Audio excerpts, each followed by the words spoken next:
All right. Next part. So we've set up the loader, we've set up the prompt, we have set up a sampler, which has made a bad cat.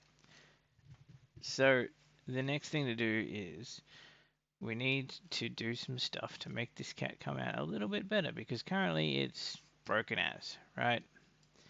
So one of the ways to do that is to mess with the sampler, and the sampler is kind of it's how it generates stuff based off of this empty latent image.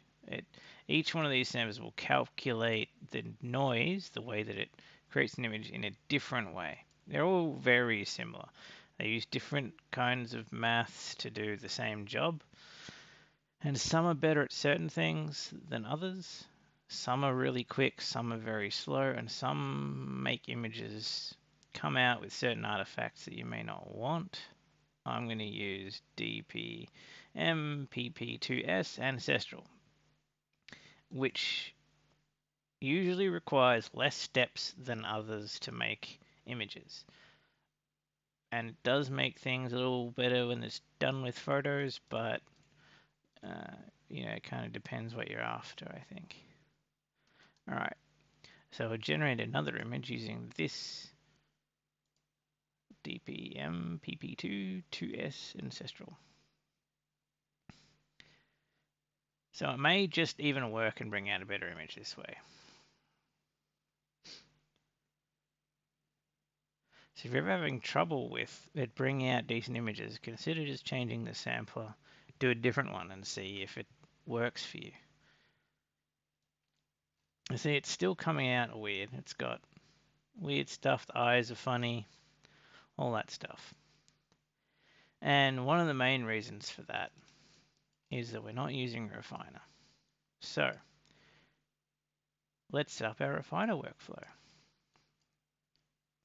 Now, this doesn't use the same clip text encode, it uses a different one.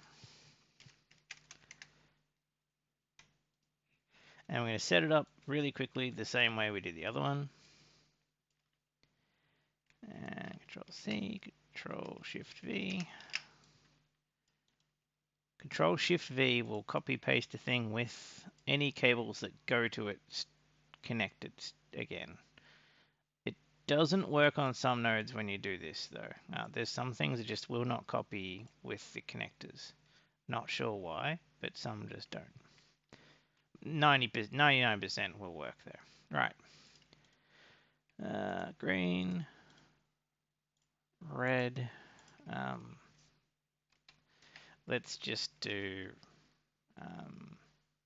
what would be. Actually, no. We don't need to use this. We will use text input like the other one. That's what I was going to do. Right.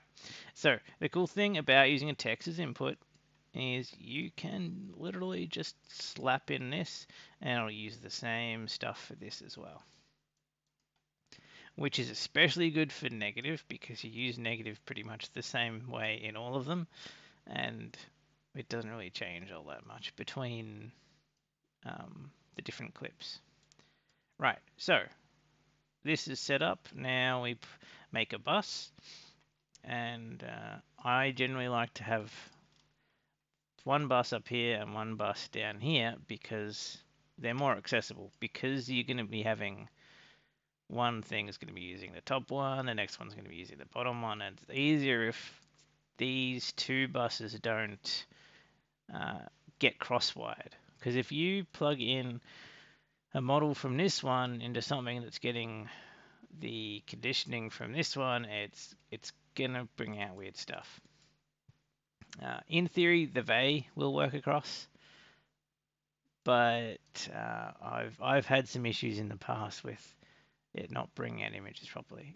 It's more of an issue if you're using a 1.5 model as your second model, which you can do. You can actually use, instead of the SDXL refiner, you can actually use a 1.5 model like Juggernaut or Realistic Vision to make images look a little bit better. Anyway, so making the bus. Getting distracted. Right. Positive. Negative. Right. Let's do the quick way. Control C. Control Shift V. Actually, no. Whoops. That's what I do afterwards. Right. Okay. Ignore what I just did. All right. Control C. Control V. Connect them. All right. This is the easier way of doing it. Right. Control Shift V now. No, I guess I'm just completely wrong. All right. Anyway, I'm just messing this up now. I'm messing up the tutorial. Right, here we go. Anyway, so building a second bus, and the second bus is going to run all of our second model on it. And so we need to make sure that we have our reroute nodes in the right place to build our second key. I have so many custom nodes. Right, second K sampler. So there's a few different ways of setting up this whole sampler setup for SDXL. There's a complicated way, and then there's a really just simplistic way, which is to use two samplers, like two key samplers, and then you just plug them in oppositely, basically.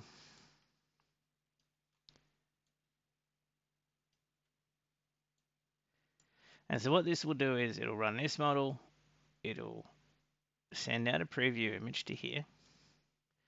Actually, I'll just lay it out the way that I like to lay it out. I like to put VA decode here, and then because we don't really need it other than once.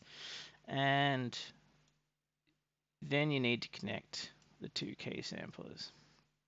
Now, if you are using a 1.5 model for your refining step, say Juggernaut or something, you will need to break this out into with a VA decode before sending it to your second key sampler, because 1.5 models will not understand what this latent image is because it's done differently. So you must change it to an image and put it back in and encode it using the second model in order to actually have it understand what it's looking at. But because we're just using the refiner and they use the same VA system and the same kind of model base, they can just plug the latent in this way. Right, so same setup, denoise down to something really low, like 190 or something. VA decode. And we'll add reroute node for my VA. And preview image. You can minimize these by clicking the gray circle, by the way. All right. And you want these the same size and you don't want to faff around, you can just hold Alt, drag it, copy across, and plug into that. And you can actually drag connectors onto a minimize node, but you cannot drag connectors off of a minimize node. So if you're lazy, you can actually plug things into this. It's not very easy though. Right, so Q.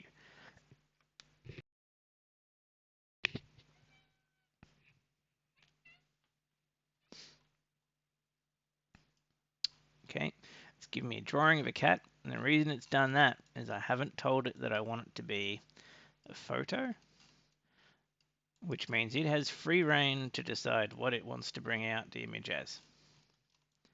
So bear in mind that your prompt has a large bearing on what it does, and the more simple it is, the more it can choose what it wants to do.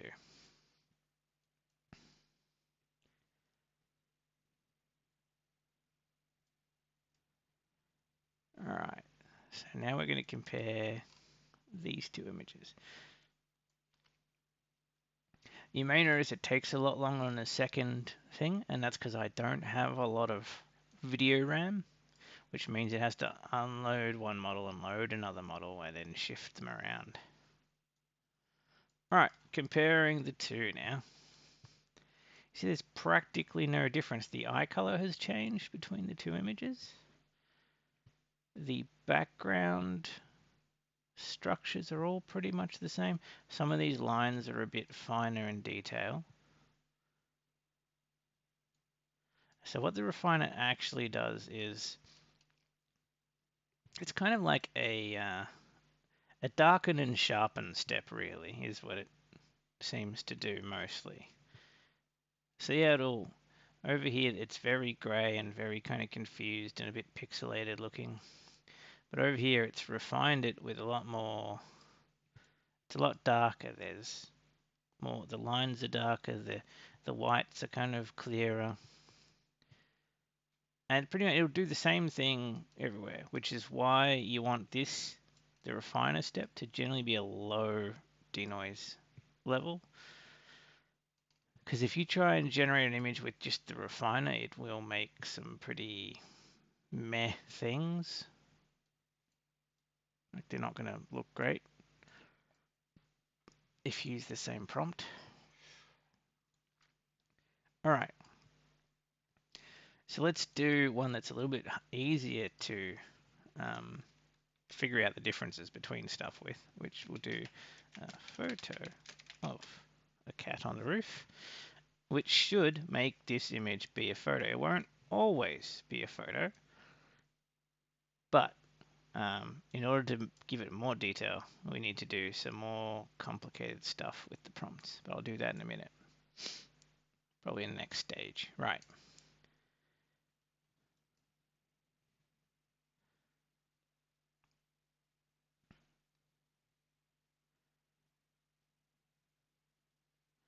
So a key thing to know about SDXL is the first kind of step, the first thing you generate is actually going to be generally better than if you have additional samplers with more steps. If you do this at say 1 and do the next one at say 0.6, right? So you still want to do you want to do say 60% of the image to be new. It's going to make it generally worse rather than better, because it's kind of, the base is kind of set up to do the first step. It's not set up to do the second step. So if you're using it for a second step, it's gonna be a bit odd.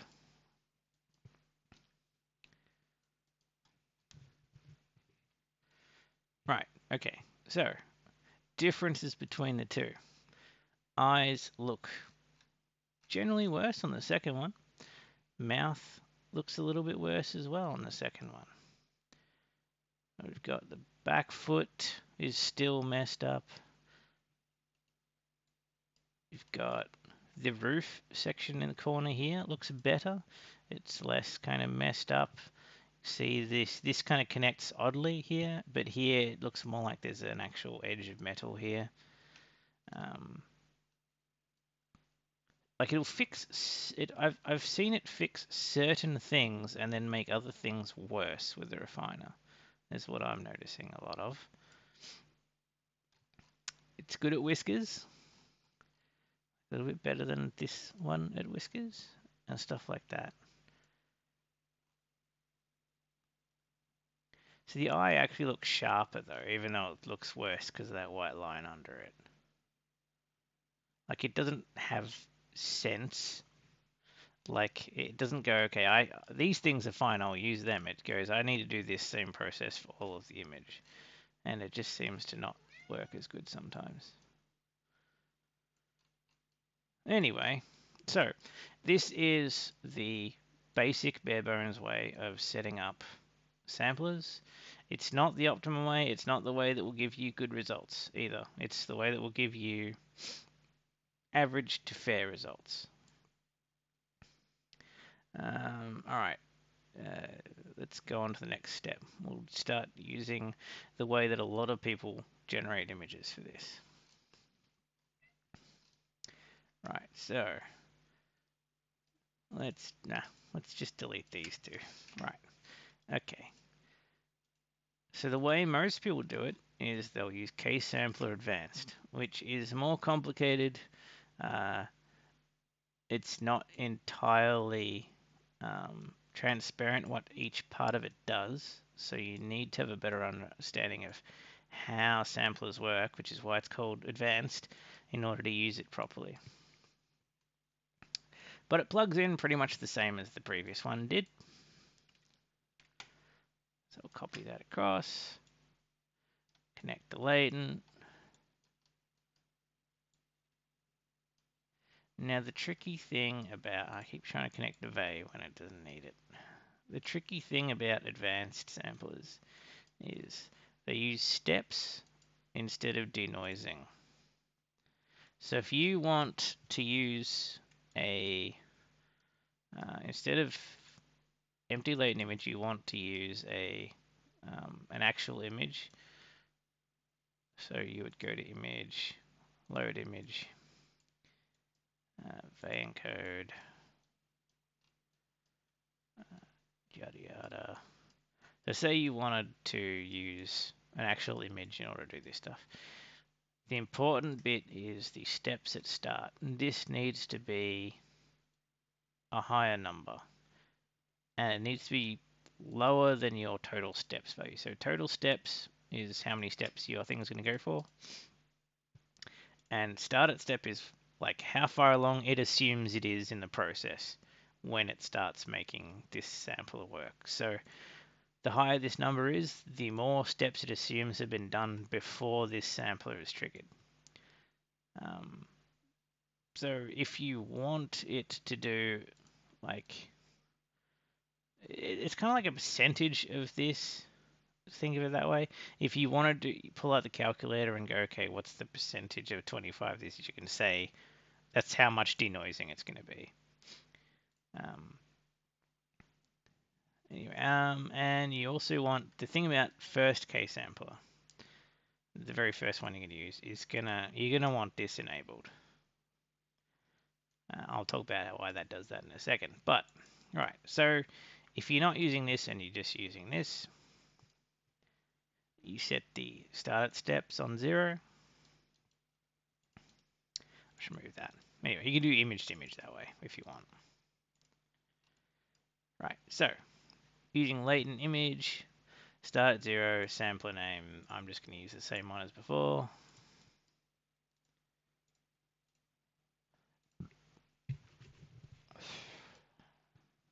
Right, so the second K-Sampler, you generally want to set it up so it only does 20% of the image, or 10%. It's 10 or 20% of the image. So a good kind of judge of it is you can go at calculator and go, okay, assume 25 steps. So they're both doing the same steps amount. We can start it at step, say 20. So we're only doing 5 steps or something like that. So I'm going to do 18. Return with leftover noise is disabled. That will make sure that it actually denoises completely. This step here will actually add a tiny bit of noise, which will make this image different than it would otherwise be. And we're going to do, there we go. So you can connect the minimize ones. It's just really fiddly. Right. Okay, so we'll run it and, all right, I'll do it again. So yeah, you can actually connect it to a minimize one. There you go. Cancel. Oh, if you're wondering how I'm getting this image preview thing, there's an option in your bat file. Hang on, I'll just find it while it's generating some stuff. All right, so yada yada yada. Your bat file, if you have this section on it, preview method auto on it, it will allow you to have live previews of your images. But the important thing to realize is that it will use more RAM that way. So don't do it unless you've got the RAM to do it. All right, so now we get to see what the actual proper way of setting this up will do. So see, the eyes are like 100 times better using this method.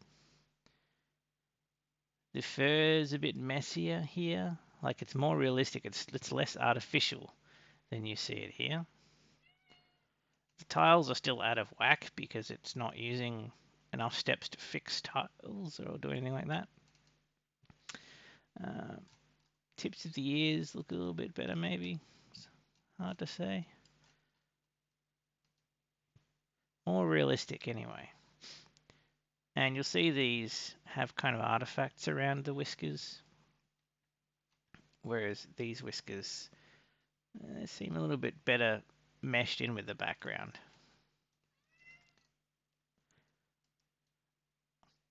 So that's why you want to use the advanced samplers instead of the normal key samplers. And you generally want to set up, you need two. You need one which is the normal base and one is a refiner. All right, so what we have now constructed is we've got our positive and negative prompts. We've got our loaders for both models. We've got two buses, got two samplers, and a whole refining setup. And you can make better cats this way. Let's have it make a photo of, how about RoboCop standing on a car in a burning city street. You'll note I'm not using just individual words on this prompt. I'm using a sentence.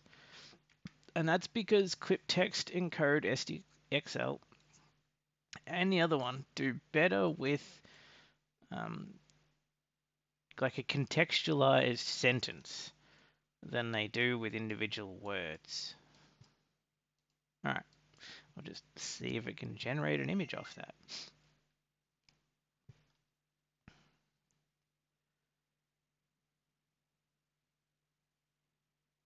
And because I've used 80s tech, you now know that I'm a child of the 80s because I've said RoboCop.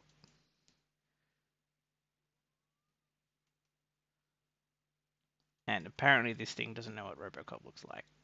It knows what color he is, but not what he has a face. It has also embedded him in the car, showing that AI is not perfect.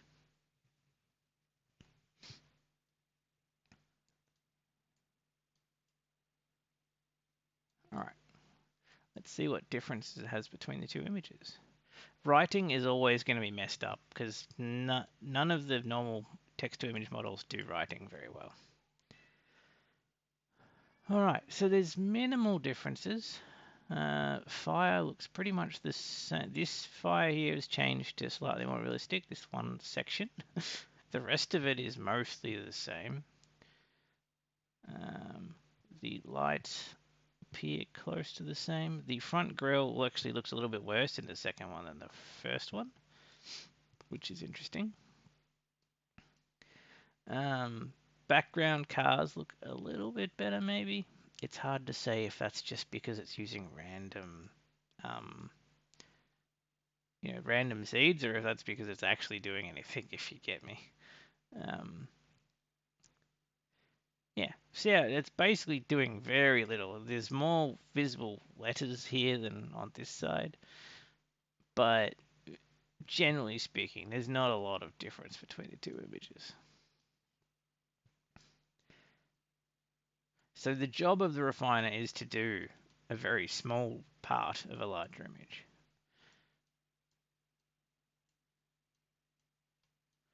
All right, so next step is going to be making the prompt way more advanced and doing G and TextL properly, we're going to do,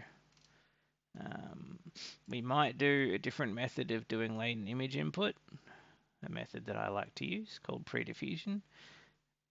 Well, I call it pre-diffusion, but anyway. So I'll see you in the next video then.